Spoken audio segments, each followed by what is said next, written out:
இப்போது இலங்கையினுடைய பொதுமக்கள் பாதுகாப்பு அமைச்சர் வெளியிட்டிருக்கக்கூடிய தகவலின்படி 7 பேர் மிக பிரதானமான போதைப்பொருள் குற்றவாளிகள் சரணடைவதற்கு தாங்கள் திருந்தி வாழுவதற்கு ஒரு சந்தர்ப்பம் கேட்டிருப்பதாக அவர் சொல்லியிருக்கிறார். அதே நேரம் இந்த 7 பேர் தங்களுக்கு மறுவாழ்வு தரும்படி அரசிடம் கேட்டிருக்கக்கூடிய நிலையில் இந்த விவகாரத்தின் பின்னணி என்ன, இதனுடைய சதி ஏதாவது இருக்கக்கூடிய வாய்ப்பு இருக்கிறதா, இது தொடர்பாகவும் நாங்கள் பார்க்க போகிறோம்.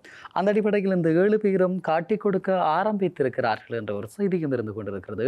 ஆகவே இவர்கள் தங்களை தற்காத்துக் கொள்வதற்காக அல்லது தங்களுடைய வியாபாரத்தை தற்காத்துக் கொள்வதற்காக இப்படியான நகர்வுகளில் ஈடுபட போகிறார்களா என்ற கேள்வியும் எழாமல் இல்லை.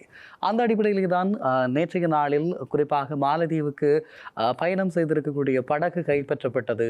அதன் பின்பதாக இலங்கையில் இருந்து அதிகாரிகள் அவர்களை மீட்டு வருவதற்காக சென்றிருக்கக்கூடிய விடயங்கள் எல்லாம் பேசுபொருளாக இருந்தது உங்களுக்கு தெரியும். அதாவது 300 கிலோகிராமுக்கும் அதிகமான ஹெரோயின் மற்றும் ஐஸ் போதைப் பொருட்கள் அடங்கிய படகு ஒன்று மாலத்தீவு கடற்படையினரால் கைது செய்யப்பட்டிருக்கிறது. இலங்கையில் இருக்கக்கூடிய கடற்படை புலனாய்வு பிரிவினுடைய அறிவுறுத்தலுக்கு அமைவாக இந்த கைது இடம்பெற்றிருப்பதாகவும் அதன் பின்னதாக இலங்கையிலே இருந்து சட்ட ரீதியாக அவர்களை நாட்டுக்கு கொண்டு வருவதற்கான முயற்சிகளுக்காக ஒரு குழு சென்றிருப்பதாகவும் சொல்லப்படுகிறது.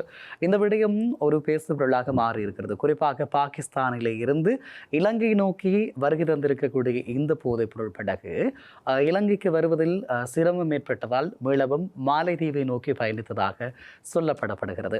இந்த நிலையில் இந்த விவகாரங்கள் தொடர்பாக நாங்கள் இன்னும் விரிவாக சற்று ஆழமாகவும் பார்க்க போகிறோம். அதற்கு முன்பதாக குறிப்பாக சொல்லிக்கொள்ள வேண்டுமாக இருந்தால் நான் ஏற்கனவே குறிப்பிட்ட விடயம் ஆனந்த விஜயபால குறிப்பிட்டிருக்கக்கூடிய அந்த 7 பேர் யார் என்ற விடயம் இன்னமும் தெளிவுபடுத்தப்படவில்லை. அந்த 7 பேர் மிக முக்கியமான நாட்டினுடைய குற்றவாளிகளாக இருப்பதாக சொல்லப்படுகிறது. இவர்கள் தாங்கள் சரணடைவதற்கு தயார் என்று குறிப்பிட்டிருக்கிறார்கள்.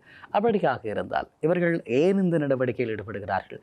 2 கோணங்களில் நாங்கள் இதனை பார்க்கலாம். ஒன்று, இவர்கள் அரசிடம் இப்படியாக கூறி சில விடயங்களை காட்டிக் கொடுத்துவிட்டு மிகப்பெரிய விடயங்களை கடத்துவதற்காக அல்லது தங்களுடைய வியாபாரத்தை சரியான முறையில் கொண்டு செல்வதற்கான ஒரு உத்தியாக இருக்கலாம். அல்லது ஏற்கனவே இலங்கையினுடைய பாதுகாப்பு துறையால் அல்லது குற்றப்புலனாய்வு திணைக்களத்தினால் கைது செய்யப்பட்டிருக்கக்கூடிய கெகல் பத்ரே பத்மவினுடைய குழுவாக இருக்கலாம், செவ்வந்தி குழுவாக இருக்கலாம்.